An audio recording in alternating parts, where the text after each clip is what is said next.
আসসালামু আলাইকুম। ফ্লোরা জান্নাত টিউটোরিয়াল পয়েন্টের পক্ষ থেকে আপনাদের সবাইকে জানাচ্ছি অসংখ্য ধন্যবাদ। আজকে আমরা মাইক্রোসফট অফিস অ্যাক্সেস এর প্রথম ক্লাস করব। তো আমাদের মাইক্রোসফট অফিসের প্রথম ক্লাস আমি ইমেজটা দিয়ে দিয়েছি আপনাদের গ্রুপে, আপনারা দেখে নেবেন। আর আমরা অ্যাক্সেস এর প্রত্যেকটা 8টা চ্যাপ্টার আছে, আমরা একটা একটা করে চ্যাপ্টার কমপ্লিট করবো একদিনে ইনশাল্লাহ। তো চলুন শুরু করা যাক। তো প্রথমে আমরা জেনে নিই মাইক্রোসফট অ্যাক্সেস এর অ্যাক্সেস শব্দটি মানে কি। অ্যাক্সেস শব্দটি আসলে এন্ট্রি শব্দের সমার্থক শব্দ। এন্ট্রি মানে কি? আশ্রয় বা প্রবেশ। অ্যাক্সেস মানেও আশ্রয় বা প্রবেশ, ঠিক আছে। এটা আমরা যদি খুব ইজিলি বোঝাই তাহলে আমরা অনেক সময় যারা দেখবেন যে আমি ফেসবুক অ্যাক্সেস করতে পারছি না, এই শব্দটা আমরা অনেকেই বলে থাকি, ঠিক আছে। ফেসবুক অ্যাক্সেস, আপনি আরেকজনের ফেসবুক অ্যাক্সেস কখন করতে পারবেন? আরেকজনের ফেসবুক এন্ট্রি এন্ট্রি কিভাবে হবেন? আপনি আইডি পাসওয়ার্ড লাগবে, তারপরে এন্ট্রি করতে পারবেন, তাই না? প্রবেশ করতে পারবেন, এছাড়া তো সম্ভব নয়। এছাড়া আরেকটা বলা যায়, যারা ওয়েবসাইট নিয়ে কাজ করেন এদের ওয়ার্ডপ্রেসে অ্যাক্সেস করতে পারছেন না। যাই হোক, আমরা ফেসবুকটাই থাকি, এটাই বেশি বোধগম্য হবে আশা করছি সবার জন্য। তো অ্যাক্সেসটা আসলে এন্ট্রি শব্দের সমার্থক শব্দ। ডেটা এন্ট্রি বা প্রবেশের জন্য সফটওয়্যার গুলি ব্যবহার করা হয়ে থাকে, তাদেরকে ডেটাবেস সফটওয়্যার বা প্রোগ্রাম বলে।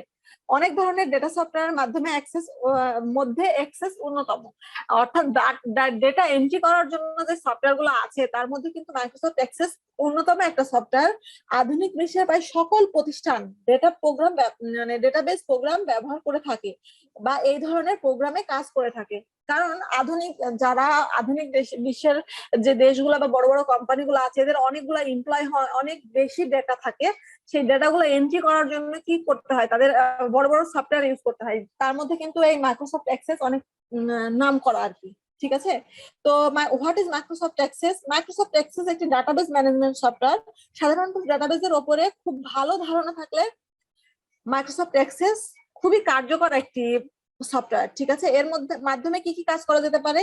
যেমন নিউ ইউজার ইন্টারফেস, এটা আপনি তৈরি করতে পারেন। ব্যাক স্টেজ ভিউ, অর্থাৎ আপনি কোন একটা জিনিসের ব্যাক স্টেজ ভিউ করতে পারেন। যেমন যেমন আমি এই যে এখানে গুগলের এই পেজটা ওপেন করে রেখেছি, এই পেজের আমি ব্যাক পেজটা কিভাবে দেখবো? দেখেন, এখানে রাইট ক্লিক করে যে ইন্সপেক্টে গেলে এখান থেকে আমরা এই যে কোডিং এর জায়গাগুলো দেখতে পাচ্ছি, ঠিক আছে। এটা ওর ব্যাক পেজ, কিন্তু এটা ওর ফ্রন্ট পেজ। এই ব্যাক পেজটা আমরা মাইক্রোসফট অ্যাক্সেস এর মাধ্যমে যে টেবিল বা যেটাই ক্রিয়েট করি না কেন, সেটা ব্যাক পেজটাও আমরা কি করব? আমরা হচ্ছে অ্যাক্সেস করতে পারবো। এরপরে নিউ ডাটাবেস টেমপ্লেট, নতুন নতুন ডাটাবেস টেমপ্লেট ক্রিয়েট করতে পারবো। Application parts for adding functionality to a existing database, improve data sheet view, field list plan, navigation pane, এগুলো আমরা কি করতে পারবো? ইত্যাদি নতুন নতুন কম্পোনেন্ট যুক্ত হয়েছে, যার মাধ্যমে খুব কম সময়ে এবং অল্প পরিশ্রমে একটি প্রফেশনাল ডাটাবেস তৈরি করা সম্ভব। এই নতুন নতুন এই যে যেগুলো ফাংশন গুলোর নাম আমি নিলাম, এই ফাংশন গুলো মাইক্রোসফট অ্যাক্সেস এর মধ্যে অলরেডি অ্যাড করা আছে। এগুলোর মাধ্যমে আমরা খুব সহজে, খুব স্মার্টলি একটা ডাটাবেস তৈরি করতে পারবো। What is database? ডাটাবেস কি? ডাটা শব্দের অর্থ হচ্ছে তথ্য, আর বেজ শব্দের অর্থ হচ্ছে ভান্ডার। ডাটাবেস হলো তথ্যের ভান্ডার। মূলত ডেটা এন্ট্রি বা ডাটা প্রক্রিয়াকরণের সাথে সম্পৃক্ত যাবতীয় কাজ ডাটাবেসের মাধ্যমে করা হয়ে থাকে। অনেক ধরনের সফটওয়্যার এই কাজগুলো করে থাকে, তার মধ্যে আমরা একটু জেনে নিই। ডিবিএমএস মানে হচ্ছে ডাটাবেস ম্যানেজমেন্ট সিস্টেম, তথ্য ব্যবস্থাপনা পদ্ধতি। আর ডিবিএমএস মানে হচ্ছে রিলেশনাল ডাটাবেস ম্যানেজমেন্ট সিস্টেম। আর এই রিলেশনাল ডাটাবেস ম্যানেজমেন্ট সিস্টেম সম্পর্কে জানতে পারবো কিভাবে বা কি কি কাজ করা যেতে পারে, সেগুলো একটু শুনি। সেটা হচ্ছে কিভাবে ডেটা এন্ট্রি করা সম্ভব, কোথায় ডেটা এন্ট্রি করা সম্ভব, কিভাবে দ্রুত নির্ভুল ডেটা এন্ট্রি করা যায়, কিভাবে ডেটা প্রক্রিয়াকরণ করা হয়, কিভাবে ডেটা খুব সহজেই খুঁজে পাওয়া যায়। ফর্ম কি? ফর্ম খুবই একটা ইম্পর্টেন্ট জিনিস, আমরা ইনশাল্লাহ সামনে দেখবো কিভাবে ফর্ম ক্রিয়েট করা যায় এবং ফর্মের মাধ্যমে ফর্মের সাথে ডেটা এন্ট্রির যে সম্পর্ক সেটা কি, কিভাবে ডেটা অনুসন্ধান করা যায়, কিভাবে ডেটা থেকে রিপোর্ট তৈরি করা যায়। হ্যাঁ, এই যে ডেটা এন্ট্রি থেকে কিভাবে আমরা রিপোর্ট তৈরি করতে পারি। অনেক সময় অনেক বড় বড় অফিসে কিন্তু এই রিপোর্ট সাবমিট করতে হয়, ডেটা রিপোর্ট সাবমিট করতে হয়, এটা কিন্তু এই মাইক্রোসফট অ্যাক্সেস এর মাধ্যমে করা লাগে। কিভাবে একাধিক ডেটার মধ্যে সম্পর্ক স্থাপন করা যায়, এটাও আমরা দেখবো। ডেটা এন্ট্রি, মাইক্রোসফট অ্যাক্সেস বা ডেটাবেস প্রোগ্রাম যেহেতু ডেটা এন্ট্রি নিয়ে কাজ করে, ফলে অবশ্যই ডেটা এন্ট্রি সম্পর্কে ধারণা থাকা অত্যন্ত প্রয়োজন। এখানে একটা ইম্পর্টেন্ট জিনিস সেটা আমি বলে দিই যে অ্যাক্সেস ওপেন করার পর সাধারণত লেখা বা ডেটা এন্ট্রির জন্য কোনো স্থান নির্ধারিত থাকে না। যেমন আপনাদের আমি দেখাই যে স্টার্ট বাটন থেকে আমরা যেভাবে অফিস, ওয়ার্ড, এক্সেল, এই যে অফিস থেকে যেমন ওয়ার্ড, এক্সেল, পাওয়ার পয়েন্ট এগুলো ওপেন করেছে, এরকম এই যে মাইক্রোসফট অ্যাক্সেস এখানে দেওয়া আছে যে অফিস খুঁজে বের করবে স্টার্ট বাটন থেকে তারপরে আমাদের কি হবে যে মাইক্রোসফট অ্যাক্সেস আমি বাইরে একটু ওপেন অলরেডি ইয়ে করে রেখেছি, তো এটা আমরা একটু দেখি। তো দেখেন যখনই আমি হচ্ছে মাইক্রোসফট অ্যাক্সেস ওপেন করলাম এরকম একটা ব্ল্যাঙ্ক একটা ডেড একটা পেজ চলে আসলো। এই ডেড পেজের মাধ্যমে কিন্তু আমরা কোনো এন্ট্রি দিতে পারতেছি না। তাহলে আমরা কিভাবে এন্ট্রি দিব সেটাই আমরা আজকে আমাদের প্রথম ক্লাসে আমরা এটুকুই দেখবো যে আমরা কিভাবে একটা ডাটা এন্ট্রি দিতে পারি মাইক্রোসফট এক্সেসে। তো চলুন দেখি। প্রথমে আমরা যাব অফিস বাটনে, এরপরে নিউ। এই নিউ এ গেলে একটা এরকম ওপেন হবে একটা পেজ। এই পেজের মধ্যে দেখেন অনেক কিছু দেওয়া আছে যে ফিচারিং লোকাল টেমপ্লেট, অলরেডি কিছু লোকাল টেমপ্লেট তৈরি করা আছে, ঠিক আছে। এই যে লোকাল টেমপ্লেট গুলো, এই টেমপ্লেটের ভিতরে কি আছে, অ্যাসেট, কন্টাক্ট। আপনি আপনার মোবাইলে যে নাম্বার গুলো সেভ করে রেখেছেন, আপনি চাচ্ছেন যে এই নাম্বারের একটা ডাটা শিট তৈরি করবেন। আপনি আপনার মনে করেন 5,000 10,000-এর একটা বা 50,000-এর একটা কন্টাক্ট লিস্ট আছে আপনার কাছে, সেটা আপনার অনেক সময় মার্কেটিং এর ক্ষেত্রে কাজে লাগতেই পারে। তো সেক্ষেত্রে আপনি যদি কন্টাক্ট লিস্ট ডেটাবেজের মাধ্যমে তৈরি করতে চান, এখানে একটা ডিফল্ট টেমপ্লেট তৈরি করা আছে, ইভেন্টের জন্য টেমপ্লেট তৈরি করা আছে, ফ্যাকাল্টির জন্য তৈরি করা আছে। ফ্যাকাল্টি বলতে কোন ইউনিভার্সিটি বা কলেজের ইউনিভার্সিটির বিভিন্ন ফ্যাকাল্টি থাকে, যে বিভিন্ন ফ্যাকাল্টিতে বিভিন্ন টিচাররা বিভিন্ন জবে, বিভিন্ন পোস্টে বা একই রকমের বিভিন্ন ফ্যাকাল্টিতে একই রকমের পোস্টে বিভিন্ন টিচার নিয়োগ থাকে, ঠিক আছে। তো ফ্যাকাল্টি রিলেটেড ইনফরমেশন গুলো আপনার এখান থেকে এই যে এন্ট্রি করাতে পারবেন, ঠিক আছে। ইস্যুজ আছে বিভিন্ন, এখানে দেখেন মার্কেটিং প্রজেক্ট, মার্কেটিং এর জন্য যে প্রজেক্ট তৈরি করতে পারবেন।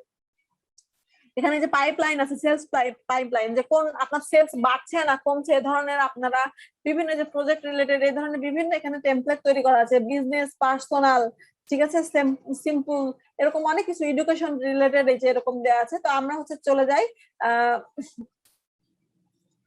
নরমালে, ফিচারিং এ চলে যায়। এখান থেকে এই জিনিসটা কিন্তু ফিচারিং এর এখানেও ছিল। তো এখানে একটা জিনিস আছে ব্ল্যাঙ্ক ডাটাবেস। তো আমার এর ভিতরে কোনোটাই প্রয়োজন নেই, আমি একটা সিম্পলি ব্ল্যাঙ্ক একটা মানে ফাঁকা একটা ডাটাবেস আছে।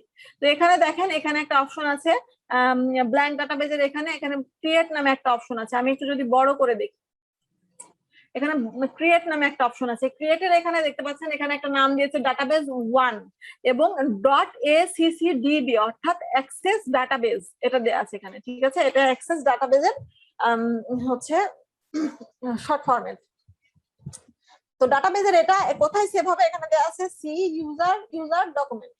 এখানে আপনি বলতেছে যে আপনার কম্পিউটারে সি ড্রাইভের ড্রাইভের ভেতরে ডকুমেন্ট ফোল্ডারের ভেতরে এটা থাকবে। তো আমি যদি এটা অন্য কোথাও সেভ করতে চাই তাহলে এখানে যে browse for a location to put your database, এটাতে যদি আপনি ক্লিক করেন এই ফোল্ডারের মতো এটাতে, তাহলে দেখবেন এই যে একটা ছবি চলে আসলো। এখান থেকে আপনি কোথায় সেভ করবেন সেটা আপনি এখান থেকে সেভ করে নিতে পারেন, ঠিক আছে। অলরেডি আমার এখানে ডাটাবেস 1 নামে একটা ইয়ে আছে। তো আমি এটা ডাটাবেস 1 নামে দিতে চাচ্ছি না, আমি এটা স্টুডেন্ট দিয়ে দিলাম, দিয়ে আমি ওকে করে দিলাম। আমি এটা ওকে করে দিলাম, দিয়ে এই যে এখান থেকে ক্রিয়েটে ক্লিক করলাম। ক্রিয়েটে ক্লিক করার পরে এখানে একটা জিনিস খেয়াল করে দেখেন, এখানে অপশন চলে এসেছে, একটা টেবিল ক্রিয়েট হয়েছে। দেখেন টেবিল 1, এই যে টেবিল 1 ক্রিয়েট হয়েছে। এখানে আইডি আছে আর এখানে অ্যাড নিউ ফিল্ড। আপনার যদি অনেকগুলো ফিল্ড আপনি এখানে ক্রিয়েট করতে চান, সবগুলো ফিল্ড আপনি এখানে ক্রিয়েট করতে পারেন।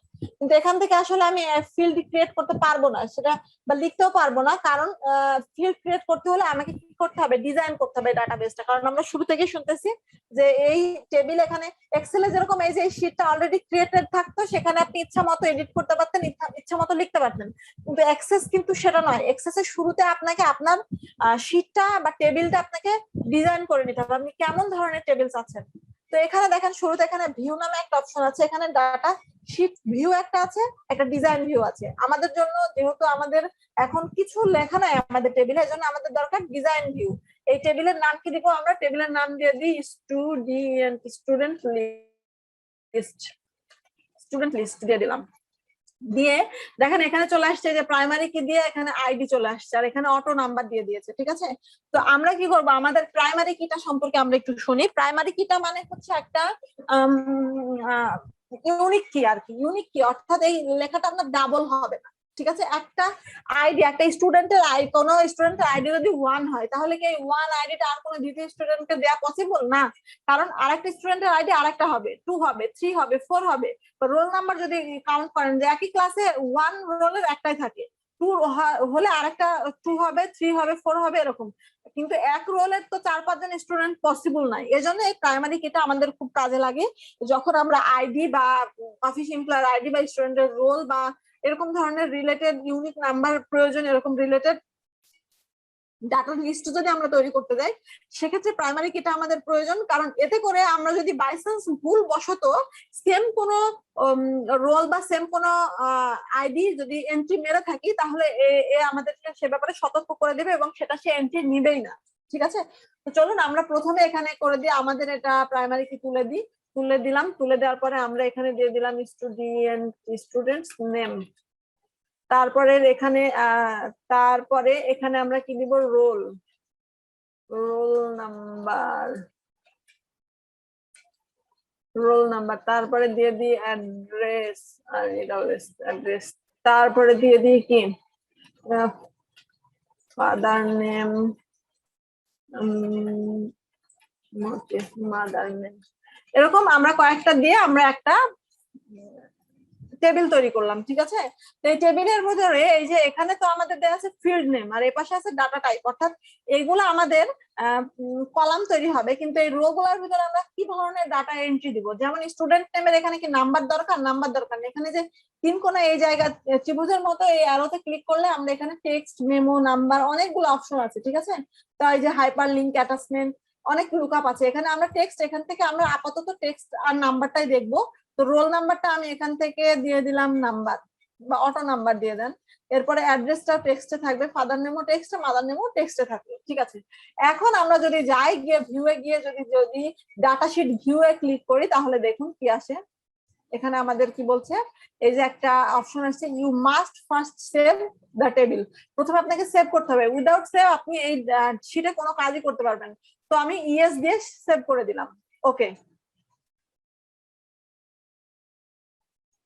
কি হলো, yes cannot change field and auto number,